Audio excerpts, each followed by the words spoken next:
Hi guys, welcome to my channel. ಇವತ್ತಿನ ವಿಡಿಯೋದಲ್ಲಿ ನಾನೊಂದು ಜರಿ ಸ್ಯಾರಿಯನ್ನು ತೆಗೆದುಕೊಂಡಿದ್ದೇನೆ ಫ್ರೆಂಡ್ಸ್. ನೋಡಿ, ಜರಿ ಸ್ಯಾರಿಗೆ ನಾನು ಇವತ್ತು ಸಿಂಗಲ್ ಲೈನ್ ಕುಚ್ಚನ್ನು ಹಾಕ್ತಾ ಇದ್ದೇನೆ. ಬೇಬಿ ಕುಚ್ಚಲ್ಲ, ಬೇಬಿ ಕುಚ್ಚನ್ನು ನಾನು ಹಿಂದಿನ ವಿಡಿಯೋದಲ್ಲಿ ನಿಮಗೆ ತೋರಿಸಿಕೊಟ್ಟಿದ್ದೇನೆ. ಇವಾಗ ನಾನು ಇದಕ್ಕೆ ಸಿಂಗಲ್ ಲೈನ್ ಕುಚ್ಚನ್ನು ಹಾಕ್ತಿದ್ದೇನೆ. ನೋಡಿ, ಅದಕ್ಕೆ ಆಲ್ರೆಡಿ ನಾನು ಸ್ಯಾರಿಯದು ಇದನ್ನೆಲ್ಲ ಗಿಚ್ಚಿಟ್ಟಿದ್ದೇನೆ ಫ್ರೆಂಡ್ಸ್. ನೋಡಿ, ಈ ರೀತಿಯಾಗಿ ಗಿಚ್ಚಿಟ್ಟಿದ್ದೇನೆ. ಕರೆಕ್ಟಾಗಿ ಗಿಚ್ಚಿ ಹಿಡ್ಕೊಳ್ಳಿ. ಇವಾಗ ಮೊದಲನೇದಾಗಿ ನಾನು ಕಾರ್ನರಲ್ಲಿ ಒಂದು ನಾಟನ್ನು ಹಾಕಿಕೊಂಡ ಮೇಲೆ ನಾನು ಸೆಂಟ್ರಿಗೆ ಒಂದು ನಾಟನ್ನು ಹಾಕಿಕೊಳ್ಬೇಕಾಗ್ತದೆ. ಸೆಂಟ್ರಿಗೆ ಒಂದು ನಾಟನ್ನು ಹಾಕ್ಕೊಳ್ತೇನೆ. ಅದಾದಮೇಲೆ ಸೈಡಿಗೆ ಒಂದು ಹಾಕ್ತೇನೆ. ಯಾಕಂತ ಹೇಳಿದರೆ ಈ ಮಧ್ಯ ಪಾರ್ಟಲ್ಲಿ ಇಲ್ಲಿ ನೂಲು ಬಿಡುವಂಥ ಚಾನ್ಸಸ್ ಇದೆ ಫ್ರೆಂಡ್ಸ್. ಅದಕ್ಕೋಸ್ಕರ ನಾನು ಒಂದು ಮಿಡಲಲ್ಲಿ ಒಂದೊಂದು ನಾಟ್ ಹಾಕ್ಕೊಂಡು ಆಮೇಲೆ ಕಂಟಿನ್ಯೂ ಮಾಡ್ತೇನೆ ಫ್ರೆಂಡ್ಸ್. ಬನ್ನಿ ವಿಡಿಯೋವನ್ನು ಸ್ಟಾರ್ಟ್ ಮಾಡುವ. ಅದಕ್ಕೂ ಮೊದಲು ಯಾರೆಲ್ಲ ನನ್ನ ಚಾನಲನ್ನು ನೋಡ್ತಿದ್ದೀರಾ, ಪ್ಲೀಸ್ ನನ್ನ ಚಾನಲನ್ನು ಸಬ್ಸ್ಕ್ರೈಬ್ ಮಾಡಿಕೊಳ್ಳಿ ಫ್ರೆಂಡ್ಸ್. ಹಾಗೆ ಪಕ್ಕದಲ್ಲಿರುವಂತಹ ಬೆಲ್ ಐಕನನ್ನು ಕ್ಲಿಕ್ ಮಾಡಿದರೆ ನಾನು ಮಾಡುವಂಥ ಪ್ರತಿಯೊಂದು ವಿಡಿಯೋಗಳ ನೋಟಿಫಿಕೇಷನ್ ನಿಮಗೆ ಸಿಗ್ತಾ ಹೋಗ್ತದೆ. ಹಾಗೆ ಲೈಕ್ ಮಾಡಿ, ಕಮೆಂಟ್ ಮಾಡಿ, ಆದಷ್ಟು ಶೇರ್ ಮಾಡಿ ಫ್ರೆಂಡ್ಸ್. ಬನ್ನಿ ವಿಡಿಯೋನ ನೋಡಿ, 1/4 ಇಂಚಿಗೆ ತೆಗೆದುಕೊಂಡು ಸ್ವಲ್ಪ ಟ್ವಿಸ್ಟ್ ಮಾಡಿಕೊಳ್ಳಿ. ಇಲ್ಲ ಅಂತ ಅದು ನಿಮಗೆ ಸಿಕ್ಕುವುದಿಲ್ಲ. ಅದನ್ನು ಕರೆಕ್ಟಾಗಿ ಟೈಟಲ್ಲಿ ಹಿಡ್ಕೊಂಡು ನೋಡಿ, ಟೈಟಲ್ಲಿ ಈ ರೀತಿಯಾಗಿ ಟೈಟಾಗಿ ಹಿಡ್ಕೊಂಡು ಬಂದು ಅದರ ಒಳಗಿನಿಂದ ತಗೊಂಬಂದು ಒಂದು ಗಂಟನ್ನು ಹಾಕ್ಕೊಳ್ಬೇಕು. ನೋಡಿ, ಕರೆಕ್ಟ್ ಮಾಡಿಕೊಳ್ಳಿ. ಆ ಕಡೆ ಈ ಕಡೆದು ಸೇರದೆ ನೋಡಿ, ಈ ರೀತಿಯಾಗಿ ನೋಡಿ, ಈ ರೀತಿ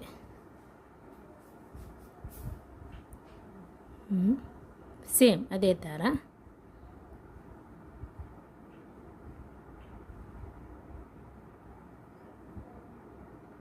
ಲೂಸ್ ಆಗಬಾರ್ದು ಫ್ರೆಂಡ್ಸ್. ಅದು ಲೂಸ್ ಆದರೆ ಕೆಳಗಡೆ ಬಂದರೆ ಶೇಪ್ ಅನ್ನೋದು ಹೋಗುತ್ತೆ. ನೋಡಿ, ಈ ರೀತಿಯಾಗಿ ಸ್ವಲ್ಪ ಅದನ್ನು ಕಟ್ಟೆ ಆದಮೇಲೆ ಅದನ್ನು ಸ್ವಲ್ಪ ಎಳೆದು ಈ ಥರ ಪ್ರೆಸ್ ಮಾಡಿ ಎಳೆದು ದೂಡಿದರೆ ಅದು ಗಂಟು ಅನ್ನೋದು ಟೈಟ್ ಆಗುತ್ತೆ ಫ್ರೆಂಡ್ಸ್. ನೋಡಿ, ಈ ಥರ ಕ್ಲೀನಾಗಿ ಬರಬೇಕು. ಹಾಗೆ ಒಂದು ಬಂದ ಕೂಡಲೇ ಅದನ್ನು ಈ ರೀತಿಯಾಗಿ ಕಟ್ ಮಾಡಿ ತೆಗೆದ್ರೂ ಏನಾಗೋದಿಲ್ಲ. ನೋಡಿ, ಆ ಥರ ಮಧ್ಯದಲ್ಲಿ ನೋಡಿ, ಈ ರೀತಿಯಾಗಿ 1/4 ಇಂಚಿಗೆ ಸ್ವಲ್ಪ ಟ್ವಿಸ್ಟ್ ಮಾಡಿಕೊಳ್ಳಿ. ಒಂದರ ರೌಂಡಿನ ಒಳಗಡೆ ನೀವು ಹೇಗೆ ನಾಟ್ ಹಾಕ್ತೀರ, ನಾಟ್ ಅನ್ನೋದನ್ನು ಈ ರೀತಿಯಾಗಿ ಟೈಟಲ್ಲಿ ಇರಬೇಕು. ಅದಕ್ಕೆ ಸಾರಿ ಈ ಮೇಲ್ಗಡೆ ಸಾರಿ ಟೈಟಾಗಿ ಕೂತಿರ್ಬೇಕು ಫ್ರೆಂಡ್ಸ್. ಹಾಗಾದರೆ ಮಾತ್ರ ಅದು ನಿಮಗೆ ನೀಟಾಗಿ ಬರುತ್ತೆ. ಇಲ್ಲದಿದ್ದರೆ ಲೂಸ್ ಆಗುತ್ತೆ ಫ್ರೆಂಡ್ಸ್. ಲೂಸ್ ಆಗಬಾರ್ದು. ನೋಡಿ, 1/4 ಇಂಚು ತೆಗೆದುಕೊಂಡೆ. 1/4 ಇಂಚು ಸ್ವಲ್ಪ ಟ್ವಿಸ್ಟ್ ಅಲ್ಲಿಂದ ಹೀಗೆ ನೋಡಿ, ರೌಂಡಾಗಿ ಬೆರಳಿನ ಎಡೆಯಿಂದ ಬಂದು ಈ ರೀತಿಯಾಗಿ ತೆಗೆದುಕೊಳ್ಬೇಕು. ನೋಡಿ, ಗಂಟು ಅನ್ನೋದು ಬಿತ್ತಲ್ಲ, ಅಡಿಮೇಲೆ ಬದಿ ಇರಲಿ ಸಾರಿ.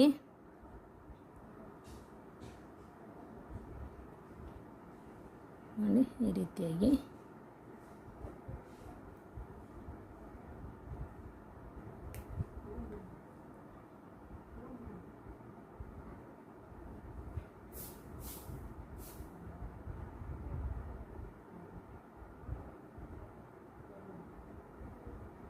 ಬುಡಾಕಿ ಬರಬೇಕು. ಈ ಥರ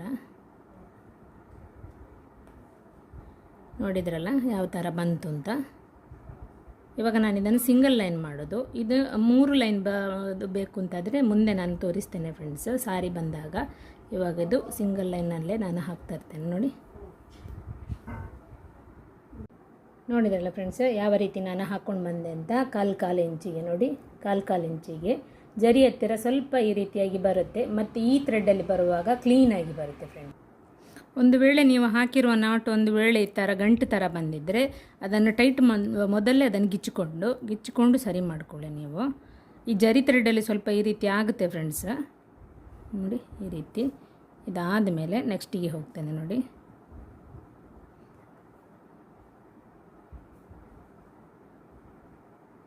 ನೋಡಿ 1/4 ಇಂಚಿಗೆ ತೆಗೆದುಕೊಳ್ಳಿ.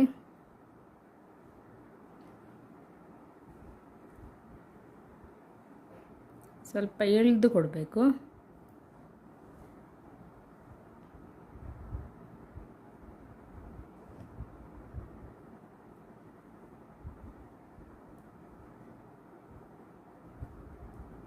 ನೋಡಿದ್ರಲ್ಲ ಯಾವ ರೀತಿ ಹಾಕಿದೆ ಅಂತೇಳಿ.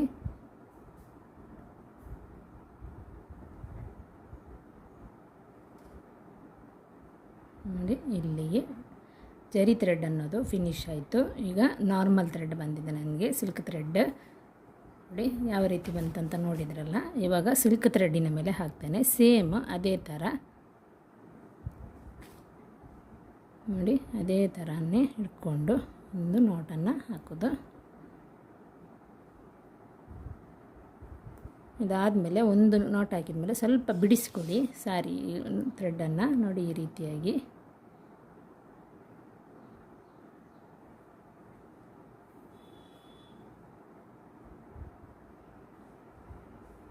ನೋಡಿ, ಇಲ್ಲಿ ಈ ರೀತಿಯಾಗಿ ಒಳಗಿನ ಥ್ರೆಡ್ ನಿಮಗೆ ಕಾಣ್ತಾ ಇರ್ಬೋದು ಫ್ರೆಂಡ್ಸ್. ನೋಡಿ ಇಲ್ಲಿ 3 ಲೈನ್ ಒಳಗಿನ ಥ್ರೆಡ್ ಬಿಟ್ಟಿದೆ. ಅದಕ್ಕೋಸ್ಕರ ಹೇಳೋದು ನಾವು ಅಲ್ಲಲ್ಲಿ ಒಂದೊಂದು ನಾಟನ್ನು ಹಾಕಿಕೊಳ್ಬೇಕು.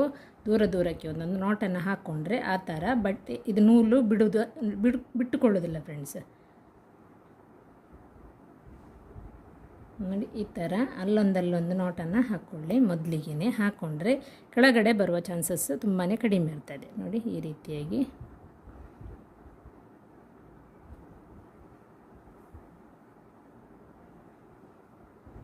ನಾನು ಇದರದ್ದು ಒಂದು ಲೈನನ್ನು ಕಂಪ್ಲೀಟ್ ಮಾಡಿ ನೋಡಿದ್ರಲ್ಲ ಫ್ರೆಂಡ್ಸ್. ನಾನು ಎರಡೆರಡರ ಹಾಗೆ ನೋಡಿ ಕುಚ್ಚನ್ನು ಎರಡೆರಡರ ಹಾಗೇ ಕಟ್ಟಿಕೊಂಡು ಕಂಪ್ಲೀಟ್ ಮಾಡಿದ್ದೇನೆ. ನೋಡಿ ಕಾಲು ಇಂಚಿಗೆ ತೆಗೆದುಕೊಳ್ಳಿದ್ದನ್ನು ನೋಡಿ ಕಾಲು ಇಂಚಿಗೆ ತೆಗೆದುಕೊಂಡು ನೋಡಿ ನೀಟಾಗಿ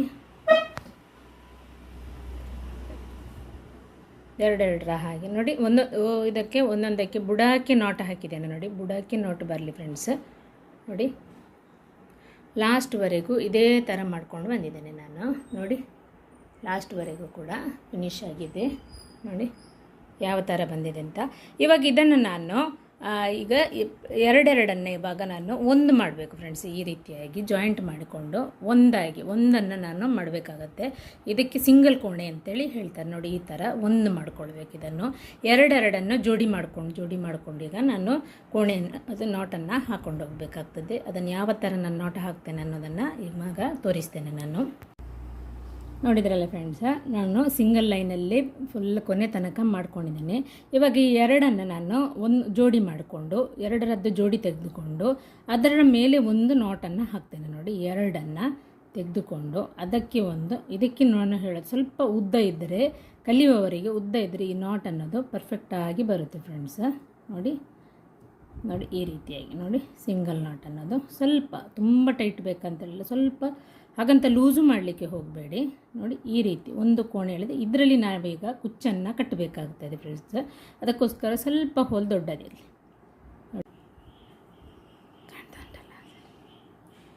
ನೋಡಿ ಈ ರೀತಿಯಾಗಿ ನಾನು ನಾಟನ್ನು ಎರಡೆರಡರದ್ದು ಬಂಚನ್ನು ಮಾಡ್ತಾಯಿದ್ದೇನೆ. ನೋಡಿ ಈ ರೀತಿಯಾಗಿ ಇದು ಕೂಡ ಅದೇ ಥರ ಸ್ವಲ್ಪ ಟೈಟಾಗಿ ಬರಬೇಕು.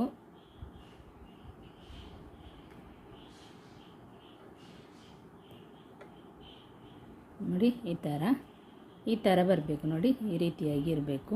ನೋಡಿ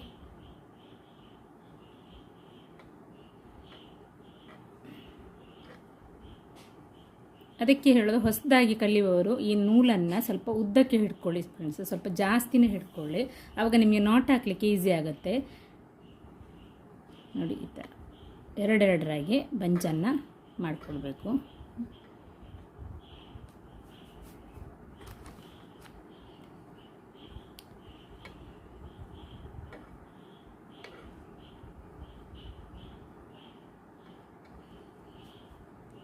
ಇದು ಜರಿ ಥ್ರೆಡ್ ಆಗಿರೋದ್ರಿಂದ ಹೀಗೆ ಕುಚ್ಚು ಹೇಳ್ತದೆ ಫ್ರೆಂಡ್ಸ್. ಏನು ತೊಂದರೆ ಇಲ್ಲ, ಅದು ಕಟ್ಟಿ ಆದಮೇಲೆ ಕ್ಲೀನಾಗಿ ಆಗುತ್ತೆ. ಇವಾಗ ನನಗೆ ಡೈರೆಕ್ಟ್ ಇದು ಬಂದು ನೋಡಿ ಡೈರೆಕ್ಟ್ ನೂಲು, ಈ ನೂಲು ಸಿಕ್ಕಿದೆ ನನಗೆ. ಜರಿ ಥ್ರೆಡ್ ಆಯಿತು, ಸಿಲ್ಕ್ ಥ್ರೆಡ್ ಇದೆ.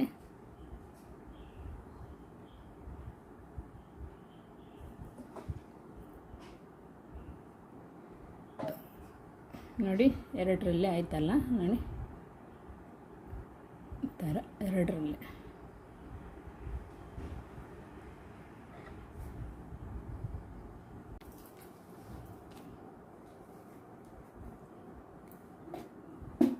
ನೋಡಿ ಈ ರೀತಿಯಾಗಿ ಎರಡೆರಡು ಕೋಣೆ ಆಯಿತು.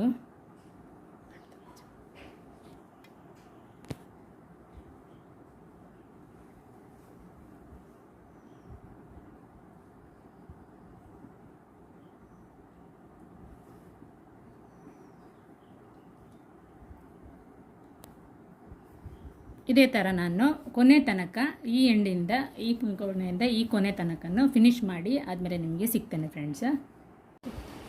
ನೋಡಿದ್ರಲ್ಲ ಫ್ರೆಂಡ್ಸ್, ನಾನು ಎರಡೆರಡು ಬಂಚಿನಾಗೆ ಜೋಡಿ ಥರ ಮಾಡಿ ನೋಡಿ ಹೇಗೆ ಜೋಡಿಯನ್ನು ನಾಟ್ ಹಾಕಿ ಕೋಣೆನ ಸಿಂಗಲ್ ಕೋಣೆನ ಮಾಡ್ಕೊಂಬಂದಿದ್ದೇನೆ. ನೋಡಿ ಸಿಂಗಲ್ ಕೋಣೆನ ಮಾಡ್ಕೊಂಬಂದಿದ್ದೇನೆ. ನೋಡಿದ್ರಲ್ಲ ಫ್ರೆಂಡ್ಸ್, ನಾನು ಎರಡೆರಡರನ್ನು ಸಿಂಗಲ್ ಆಗಿ ಮಾಡ್ಕೊಂಡಿದ್ದೇನೆ. ಎರಡು ಜೋಡಿಯನ್ನು ನೋಡಿ ಅಲ್ಲಲ್ಲೇ ನಾಟ್ ಹಾಕಿದ್ದೇನೆ. ಇದು ಸಹ ಹಾಗೆಯೇ ಸ್ವಲ್ಪ ಟೈಟಾಗಿ ಹಾಕ್ಕೊಳ್ಳಿ. ಇವಾಗ ನನಗೆ ಈ ಕೋಣೆ ಒಳಗಡೆ ಒಂದೊಂದು ಬಂಚ್ ಬರಬೇಕು ಫ್ರೆಂಡ್ಸ್. ಅದು ನಾನು ಸಾರಿ ಕಲರ್ ಮೈ ಕಲರಿನ ಥ್ರೆಡ್ಡನ್ನು ಯೂಸ್ ಮಾಡಿ ಇವಾಗ ನಾನು ಇದರ ಒಳಗಡೆಯಿಂದ ಹಾಕಿ ನಾನು ಬಂಚನ್ನು ಮಾಡ್ತೇನೆ. ನೋಡಿ ಕುಚ್ಚನ್ನು ಮಾಡ್ತೇನೆ. ನೋಡಿದ್ರಲ್ಲ ಯಾವ ರೀತಿ ಮಾಡಿದ್ದೇನೆ ಅಂತೇಳಿ. ನೋಡಿ ಎರಡೆರಡು ಕೋಣೆ ಥರ ಬಂದಿದೆ. ನೋಡಿ ಯಾವ ಥರ ಬಂದಿದೆ ಅಂತ ಕಾಣ್ತದಲ್ಲ. ಜರಿಯಲ್ಲೂ ಅದೇ ಥರ ಬಂದಿದೆ. ಜರಿಯಲ್ಲಿ ಸ್ವಲ್ಪ ನಿಮಗೆ ಅದು ಬಂಚ್ ಕಟ್ಟಿದ ಮೇಲೆ ಕರೆಕ್ಟ್ ಆಗುತ್ತೆ ಫ್ರೆಂಡ್ಸ್. ಅದು ಜರಿ ಸ್ವಲ್ಪ ನಿಮಗೆ ಟೈಟ್ ಹಿಡಿತದೆ, ಅಂದರೆ ಅದು ಟ್ವಿಸ್ಟ್ ಆಗ್ತದಲ್ಲ ಸ್ವಲ್ಪ, ಹಾಗಾಗಿ ನೋಡಿ ಕ್ಲೀನಾಗಿ ಬಂದಿದೆ. ನೋಡಿ ಇನ್ನು ಇದಕ್ಕೆ ಬಂಚನ್ನು ಯಾವ ರೀತಿ ಕಟ್ಟೋದು ಅಂತೇಳಿ ತೋರಿಸ್ತೇನೆ. ಅದಕ್ಕೆ ನಾನು ಆವಾಗಲೇ ತೋರಿಸಿಕೊಟ್ಟಂತಹ ಕಾಂಟ್ರಾಸ್ಟ್ ಕಲರ್ ಗ್ರೀನ್ ಕಲರ್ನ ಥ್ರೆಡ್ ಮತ್ತು ಪರ್ಪಲ್ ಕಲರ್ನ ಎರಡು ಥ್ರೆಡ್ಡನ್ನು ಯೂಸ್ ಮಾಡ್ತಿದ್ದೇನೆ. ನೋಡಿ ಗ್ರೀನ್ ಮತ್ತು ಪರ್ಪಲನ್ನು. ಇವಾಗ ಇದರದ್ದು ನಾನು ಬಂಚನ್ನು ಮಾಡಬೇಕು. ಅದು ಯಾವ ಥರ ಮಾಡೋದು ಅಂತ ನಿಮಗೀಗ ತೋರಿಸಿಕೊಡ್ತೇನೆ ಫ್ರೆಂಡ್ಸ್. ಒಂದೊಂದಿದ್ದಕ್ಕೂ ಬಂಚ್ ಕಟ್ಟಬೇಕಾದ್ರೆ ನಾನು ಆಲ್ರೆಡಿ ಹೇಳಿದ್ದೇನೆ, ಒಂದು ಕಾರ್ಡ್ ಬೋರ್ಡ್ ಬೇಕು. ಅದಕ್ಕೆ ಇವಾಗ ನಾನು ಈ ಗ್ರೀನ್ ಕಲರ್ ಥ್ರೆಡ್ಡನ್ನು ಸುತ್ತಬೇಕು. ಗ್ರೀನ್ ಕಲರ್ ಥ್ರೆಡ್ಡನ್ನು ನಾನು ಬೇಬಿ ಕುಚ್ಚಲ್ಲಾದರೆ 50 ಸುತ್ತು ಅಂತ ಹೇಳಿದ್ದೇನೆ, ಆದರೆ ಇದರಲ್ಲಿ ನನಗೆ 150 ಸುತ್ತು ಬರಬೇಕು ಫ್ರೆಂಡ್ಸ್. ನಾನು ಆವಾಗಲೇ ಹೇಳಿದ್ದೇನೆ, ನೂಲಿನ ರೀಲನ್ನು ನೀವು ಕೆಳಗಡೆ ನೆಲದಲ್ಲಿ ಇಟ್ಕೊಂಡು ಈ ರೀತಿ ಒಂದು ಕೈ ಕಾರ್ಡ್ ಬೋರ್ಡಿಗೆ ಯಾವ ರೀತಿ ನಾನು ನೂಲನ್ನು ಸುತ್ತುವುದನ್ನೋದನ್ನು ನಾನು ಹಿಂದಿನ ವಿಡಿಯೋದಲ್ಲಿ ನಿಮಗೆ ತೋರಿಸಿಕೊಟ್ಟಿದ್ದೇನೆ. ನನ್ನ ಹಿಂದಿನ ವಿಡಿಯೋ ಬೇಬಿ ಕುಚ್ಚು ವಿಡಿಯೋವನ್ನು ನೋಡಿದರೆ ನಿಮಗೆ ಗೊತ್ತಾಗ್ಬೋದು ನಾನು ಕಾರ್ಡ್ ಬೋರ್ಡಿಗೆ ಯಾವ ರೀತಿ ಆದಮೇಲೆ ಅದು ಸ್ಟ್ರಾಂಗ್ ಆದಮೇಲೆ ನೀವು ಕೈಯನ್ನು ಬಿಟ್ಟು ಫಾಸ್ಟಾಗಿ ನೀವು ರೌಂಡ್ ಮಾಡಬೇಕು. ಫಾಸ್ಟಾಗಿ ರೌಂಡ್ ಮಾಡುವಾಗ ನೀವು ಲೆಕ್ಕ ಮಾಡ್ಕೊಂಡು ಮಾಡಬೇಕು ಫ್ರೆಂಡ್ಸ್. 150ರಿಂದ 160 ಸುತ್ತನ್ನು ನೀವು ಈ ಥರವೇ ತರಬೇಕು. ನೋಡಿ ಈ ರೀತಿಯಾಗಿ ತಗೊಂಬರ್ಬೇಕು. ನೋಡಿ ಈ ರೀತಿಯಾಗಿ ಕಾರ್ಡ್ ಬೋರ್ಡಲ್ಲಿ ಸುತ್ತೋದ್ರಿಂದ ನಿಮಗೆ ನೂಲು ಸಹ ವೇಸ್ಟ್ ಆಗೋದಿಲ್ಲ, ಹಾಗೆ ನೀಟಾಗಿ ಬರ್ತದೆ. ಕೆಲಸನೂ ಫಾಸ್ಟ್ ಆಗುತ್ತೆ ಫ್ರೆಂಡ್ಸ್. ಕಾರ್ಡ್ ಬೋರ್ಡ್ ಉದ್ದ ಇರೋದ್ರಿಂದ ನಿಮಗೆ ಸುತ್ತುವ ಕೆಲಸ ಫಾಸ್ಟ್ ಆಗುತ್ತೆ. ನೋಡಿ ಇಲ್ಲಿ ಆಲ್ರೆಡಿ ಇವಾಗ ನಾನು ಅದಕ್ಕೆ 7 ಸುತ್ತನ್ನು ಕೊಟ್ಟು 8 ಸುತ್ತನ್ನು ಕೊಟ್ಟೆ ಫ್ರೆಂಡ್ಸ್. ಇವಾಗ ನಾನು ಇದೇ ಥರ 150 ಸುತ್ತನ್ನು ಮಾಡಿಬಿಟ್ಟು ನಿಮಗೆ ತೋರಿಸ್ತೇನೆ. ನೋಡಿದ್ರಲ್ಲ, ಇವಾಗ ನಾನು ಇದನ್ನು 150 ಸುತ್ತನ್ನು ಕೊಟ್ಟಿದ್ದೇನೆ ಫ್ರೆಂಡ್ಸ್. ಇವಾಗ ಇಲ್ಲಿಗೆ ಬಂದು ನಾನು ಎಂಡನ್ನು ಮಾಡ್ತಿದ್ದೇನೆ. ಇದನ್ನು ಇಲ್ಲಿಗೆ ಕಟ್ ಮಾಡಿ ತೆಗೆದುಕೊಳ್ಳಿ. ತೆಗೆದಾದ ಮೇಲೆ ಇದನ್ನು ನೀವು ಈ ರೀತಿಯಾಗಿ ಇದರಲ್ಲಿ ಈ ರೀತಿಯಾಗಿ ಕಟ್ ಮಾಡಿಕೊಳ್ಳಿ. ಸ್ಟ್ರೈಟಾಗಿ ಕಟ್ ಮಾಡಿಕೊಳ್ಳಿ. ಕಟ್ ಮಾಡಿ ಆದಮೇಲೆ ಈ ಕಾರ್ಡ್ ಬೋರ್ಡನ್ನು ಸೈಡ್ ಇಟ್ಕೊಂಡು ಇದನ್ನು ಈ ಪಾಯಿಂಟನ್ನು ಉಂಟಲ್ಲ, ಇದಕ್ಕೆ ಮಾತ್ರ ಈ ಪಾಯಿಂಟಿಗೆ ನೀವು ಗಮ್ಮನ್ನು ಹಾಕಬೇಕು. ಅಂದರೆ ಫ್ಯಾಬ್ರಿಕ್ ಗ್ಲೂವನ್ನು ನಾನು ನಿಮಗೆ ತೋರಿಸಿದ್ದೇನೆ ಆಲ್ರೆಡಿ. ಫ್ಯಾಬ್ರಿಕ್ ಗ್ಲೂವನ್ನು ಹಾಕ್ತಿದ್ದೇನೆ. ನೋಡಿ ಈ ರೀತಿಯಾಗಿ ಸ್ವಲ್ಪ ಕೆಳಗೆ ತನಕ ಹಾಕ್ಕೊಳ್ಳಿ. ಯಾಕಂದರೆ ಇದು ಬೇಬಿ ಕುಚ್ಚು ಥರ ಸೂಜಿ ಒಳಗೆ ಹೋಗಲಿಕ್ಕಿಲ್ಲ ಫ್ರೆಂಡ್ಸ್. ಇದು ಇಲ್ಲಿರುವ ಹೋಲ್ ಇದೆಯಲ್ಲ ಫ್ರೆಂಡ್ಸ್, ಈ ಹೋಲಿನ ಒಳಗಡೆ ಇದು ಹೋಗಬೇಕು. ಅದಕ್ಕೋಸ್ಕರ ಸ್ವಲ್ಪ ಕೆಳಗಡೆ ತನಕ ಗಮ್ಮನ್ನು ಹಾಕ್ಕೊಂಡು ಅದನ್ನು ಈ ರೀತಿಯಾಗಿ ಪಾಯಿಂಟ್ ಮಾಡ್ಕೊಳ್ಳಿ ಫ್ರೆಂಡ್ಸ್. ಈ ರೀತಿಯಾಗಿ ನೋಡಿ, ಈ ರೀತಿಯಾಗಿ ಗಮ್ಮನ್ನು ಈ ರೀತಿಯಾಗಿ ಪಾಯಿಂಟ್ ಮಾಡಿಕೊಳ್ಳಿ. ಪಾಯಿಂಟ್ ಮಾಡಿಕೊಂಡ್ರೆ ನಮಗೆ ಇದರ ಹೋಲಿನೊಳಗೆ ಆರಾಮ್ಸೆ ಹೋಗ್ತದೆ. ನೋಡಿ ಈ ರೀತಿಯಾಗಿ ಪಾಯಿಂಟನ್ನು ಮಾಡಿಕೊಳ್ಳಿ. ನೋಡಿ ಪಾಯಿಂಟ್ ಮಾಡಿಕೊಂಡು ನಾನು ಇದರಲ್ಲೇ ನಾನು ಆಲ್ರೆಡಿ ನೋಡಿ ಒಂದು ಪರ್ಪಲಲ್ಲಿ ಮಾಡ್ಕೊಂಡಿದ್ದೇನೆ. ನೋಡಿ ಪರ್ಪಲಲ್ಲಿ ಅದೇ ಥರ ಹೀಗೆ ಒಟ್ಟು 4 ಮಾಡ್ಕೊಂಡಿದ್ದೆ. 2 ಗ್ರೀನು 2 ಪರ್ಪಲನ್ನು ಮಾಡ್ಕೊಂಡಿದ್ದೇನೆ. ಕಡಿಮೆ ಆದರೆ ಮತ್ತೆ ಇದನ್ನು ಇನ್ನೊಮ್ಮೆ ಸುತ್ತಕೊಳ್ಳುವ ರಟ್ಟಿಗೆ. ಇವಾಗ ಇಷ್ಟು ಸಾಕು ಅಂತ ಅನಿಸ್ತದೆ. ನೋಡುವ, ಇದು ಕಮ್ಮಿ ಆದರೆ ಮತ್ತೆ ನಾನು ಮಾಡ್ಕೊಳ್ತೇನೆ. ಮೊದಲಿಗೆ ಒಂದು ಕೈ ಸೂಜಿಯನ್ನು ತೆಗೆದುಕೊಳ್ಳಿ. ಅದಕ್ಕೆ ಕಾಪರ್ ಕಲರ್ ಜರಿ ಥ್ರೆಡ್ ತುಂಬ ಉದ್ದ ಬೇಡ, ನಿಮಗೆ ನೋಟ ಹಾಕುವಾಗ ಸಿಕ್ಕಿ ಹಾಕೊಳ್ಳುವ ಚಾನ್ಸಸ್ ಇರ್ತದೆ. 1 ಫೀಟ್ ಅಂದರೆ ನಿಮ್ಮದೊಂದು ಸ್ಕೇಲ್ನಷ್ಟು ಉದ್ದಷ್ಟು ಮಾತ್ರ ಹಿಡ್ಕೊಳ್ಳಿ. ನೋಡಿ ಈ ರೀತಿಯಾಗಿ ಸೂಜಿಗೆ ಹಾಕ್ಕೊಂಡು ಹಿಡ್ಕೊಳ್ಳಿ. ನೋಡಿ ಇವಾಗ ನಾನು ಗ್ರೀನ್ ಕಲರದ್ದು ಇದನ್ನು ತೆಗೆದುಕೊಂಡಿದ್ದೇನೆ. ಇದನ್ನು ಫಸ್ಟ್ ಇದು ಹೋಲಿಗೆ ಇದನ್ನು ಹಾಕ್ಕೊಳ್ಳುವ. ಈ ರೀತಿಯಾಗಿ ಹೋಲಿಗೆ ಹಾಕ್ಕೊಂಡು ಅದರದ್ದು ಕೊನೆ ಪಾಯಿಂಟಿಗೆ ಬರಬೇಕು. ನೋಡಿ ಈ ರೀತಿಯಾಗಿ ಎಳ್ಕೊಂಡು ಕೊನೆ ಪಾಯಿಂಟಿಗೆ ಬನ್ನಿ. ಎಷ್ಟು ಬೇಕು ನಮಗೆ ಈಗ ಒಂದು ಕುಚ್ಚು ಕಟ್ಟೋದಕ್ಕೆ ಅಷ್ಟನ್ನು ಮಾತ್ರ ಹಿಡ್ಕೊಂಡು ನೋಡಿ ಈ ರೀತಿಯಾಗಿ ಕ್ಲೀನಾಗಿ ನೋಡಿ ಈ ರೀತಿಯಾಗಿ ಎಳೆದು ಇದಕ್ಕೆ ವೆಯ್ಟನ್ನು ಹಿಡ್ಕೊಳ್ಳಿ. ಮೊದಲೇ ಇದನ್ನು ಹಾಕ್ಕೊಂಡು ಈ ರೀತಿಯಾಗಿ ಹಿಡ್ಕೊಂಡು ನೋಡಿ, ಇಲ್ಲಿಂದ ಸೂಜಿನ ಹಾಕ್ತಿದ್ದೇನೆ ನಾನು. ನೋಡಿ ನೋಡಿ ಈ ರೀತಿಯಾಗಿ 1 ಇಂಚಿಗೆ ಮೊದಲೇ ನಿಲ್ಲಿಸಿ ಅದನ್ನು ಬಗ್ಗಿಸ್ಕೊಂಡು ನೋಡಿ 1 ನಾಟನ್ನು ಹಾಕಿದೆ. ಅದೇ ಥರ ಇವಾಗ ಇನ್ನೊಂದು ನಾಟನ್ನು ಹಾಕ್ತಿದ್ದೇನೆ. ನೋಡಿ 2 ಆದಮೇಲೆ 3ನೇದಕ್ಕೆ ನಾನು ಲಾಕ್ ಮಾಡಿ ಬಿಡಬೇಕು ಅದನ್ನು. ನೋಡಿ ಇದರ ಮಧ್ಯಕ್ಕೆ ಸ್ವಲ್ಪ ತುಂಬ ಇದ್ದದಲ್ಲಿ ಹಿಡ್ಕೊಳ್ಳಿ, ಸ್ವಲ್ಪ ಇದ್ದಲ್ಲಿ ಹಿಡ್ಕೊಂಡ್ರೆ ಅದು ಲೂಸ್ ಆಗೋ ಚಾನ್ಸಸ್ ಇರ್ತದೆ. ನೋಡಿ ಈ ರೀತಿಯಾಗಿ ಬಂದರೆ ನಿಮ್ಮದು ಒಂದು ಫಿನಿಶ್ ಆಯಿತು. ನೋಡಿ ಒಂದು ಬಂಚ್ ಫಿನಿಶ್ ಆಯಿತು. ಇವಾಗ ಇದನ್ನು ಟ್ರಿಮ್ಮರಲ್ಲಿ ಕಟ್ ಮಾಡಿಕೊಳ್ಳುವ. ನೋಡಿ ಒಂದು ಬಂಚ್ ಆಯಿತು. ನೋಡಿ ಈ ರೀತಿಯಾಗಿ ಬರುತ್ತೆ. ನೋಡಿ ಅಪೋಸಿಟ್ ಸೈಡಲ್ಲಿ ನೀಟಾಗಿ ಈ ರೀತಿಯಾಗಿ ಬರುತ್ತೆ. ಇವಾಗ ಇನ್ನೊಂದನ್ನು ಅದೇ ಥರ ಕಟ್ಟುತ್ತೇನೆ ನಾನು. 2 ಗ್ರೀನು 2 ಪರ್ಪಲ್ ಪಿಂಕನ್ನು ಹಾಕ್ಕೊಳ್ಳುವ.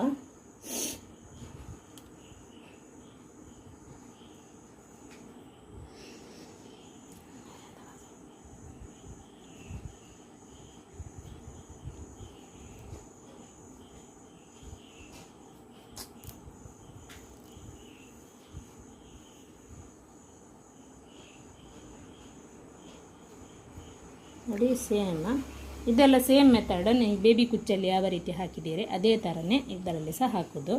ನೋಡಿ ಸೂಜಿಯಲ್ಲಿ ಈ ರೀತಿಯಾಗಿ ಹೊಡೆಯಿರಿ. ಅದಾದಮೇಲೆ ನಾನು 1 ಇಂಚಿಗೆ ನಿಲ್ಲಿಸಿ. ಇದು ಈಸಿ ಮೆಥಡ್ ಫ್ರೆಂಡ್ಸ್. ಇನ್ನು ಕೆಲವರು ಅದನ್ನು ಡೈರೆಕ್ಟಾಗಿ ಕಟ್ಟುತ್ತಾರೆ, ಅದು ಸ್ವಲ್ಪ ಕಷ್ಟ ನಿಮಗೆ.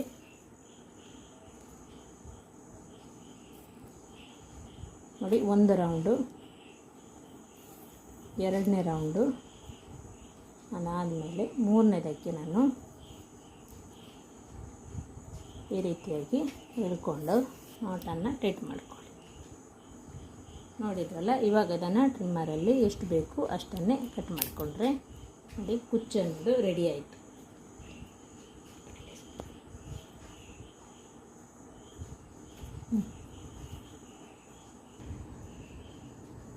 ನೋಡಿ ಇವಾಗ 2 ಪರ್ಪಲನ್ನು ಹಾಕ್ತಿದ್ದೇನೆ ನಾನು. ನೋಡಿ ಇವಾಗ ಪರ್ಪಲ್ ಪಿಂಕನ್ನು ಹಾಕಿದ್ದೇನೆ.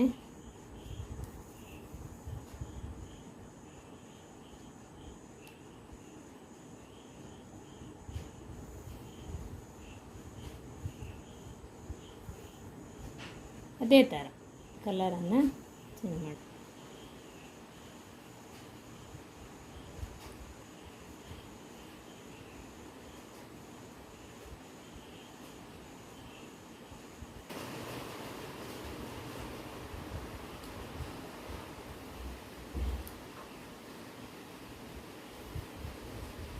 ನೀವು ಈ ರೀತಿಯಾಗಿ ಕಾರ್ಡ್ಬೋರ್ಡಿಗೆ ನೀವು ಸುತ್ತೋದ್ರಿಂದ ನೋಡಿ ನಿಮಗೆ ಫಾಸ್ಟಾಗಿ ಕುಚ್ಚನ್ನು ಕಟ್ಕೊಂಡು ಹೋಗ್ಲಿಕ್ಕಾಗ್ತದೆ. ಇನ್ನು ಕೆಲವರು ಏನು ಮಾಡ್ತಾರೆ, ಒಂದೊಂದಕ್ಕೆ ಸಪ್ರೇಟಾಗಿ ಸುತ್ತಕೊಂಡು ಬರ್ತಾರೆ ಫ್ರೆಂಡ್ಸ್. ಅದು ಕಷ್ಟ, ಅದು ಫಾಸ್ಟ್ ಆಗೋದಿಲ್ಲ ನಿಮ್ಮ ಕೆಲಸ. ನೋಡಿ ಇದು 2 ಆಯಿತು. ಇವಾಗ ಪರ್ಪಲನ್ನು ತೆಗೆದುಕೊಳ್ತೇನೆ. ನೋಡಿ ನಾಟನ್ನು ಟೈಟ್ ಮಾಡಿಕೊಡಿ, ಟೈಟ್ ಇಲ್ಲದಿದ್ದರೆ ಟೈಟ್ ಮಾಡಿಕೊಂಡು ಆಮೇಲೆ ಹಾಕಬೇಕು.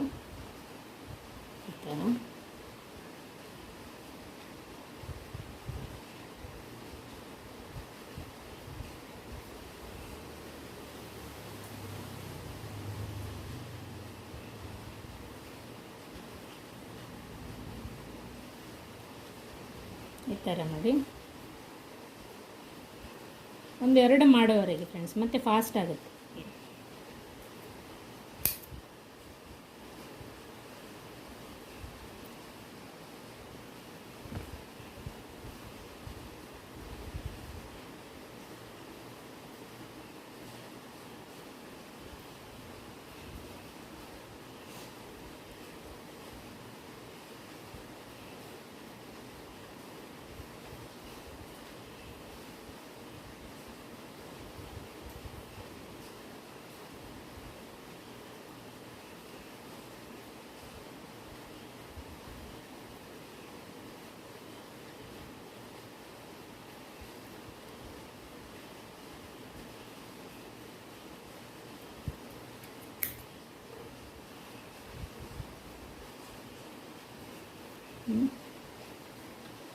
ಆ ಥರ ಬಂದಿದೆ ನೋಡಿ.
ನೋಡಿದ್ರಲ್ಲ ಫ್ರೆಂಡ್ಸ್, ಕುಚ್ಚು ಅನ್ನೋದು ಯಾವ ರೀತಿ ಬಂದಿದೆ ಅಂತೇಳಿ. ಅದಕ್ಕೆ ನೀವು ಸಾರಿ ಕುಚ್ಚು ಕಟ್ಟಿ ಆದಮೇಲೆ ಒಂದು ನೀಟಾಗಿ ಒಂದು ಐರನನ್ನು ಮಾಡ್ಕೊಳ್ಳಿ ಫ್ರೆಂಡ್ಸ್. ಯಾಕಂದರೆ ನಾವು ನೂಲು ಎಳೆಯುವಾಗ ಸಿಕ್ಕು ಕಟ್ಟುವಂಥ ಚಾನ್ಸಸ್ ಇರ್ತದೆ, ಅಥವಾ ನೂಲು ಎಳೆದಲ್ಲಿ. ಅದಕ್ಕೋಸ್ಕರ ಐರನನ್ನು ಮಾಡ್ಕೊಳ್ಳಿ. ನೋಡಿದ್ರಲ್ಲ ಗೈಸ್, ಯಾವ ರೀತಿ ಬಂದಿದೆ ಅಂತೇಳಿ ನೋಡಿ. ಕುಚ್ಚು ನಾನು ಯಾವ ರೀತಿ ಹಾಕ್ಕೊಂಡ್ಬಂದಿದ್ದೇನೆ ಅಂತೇಳಿ, ಹೇಗೆ ಬಂದಿದೆ ಅಂತ ನೋಡಿ.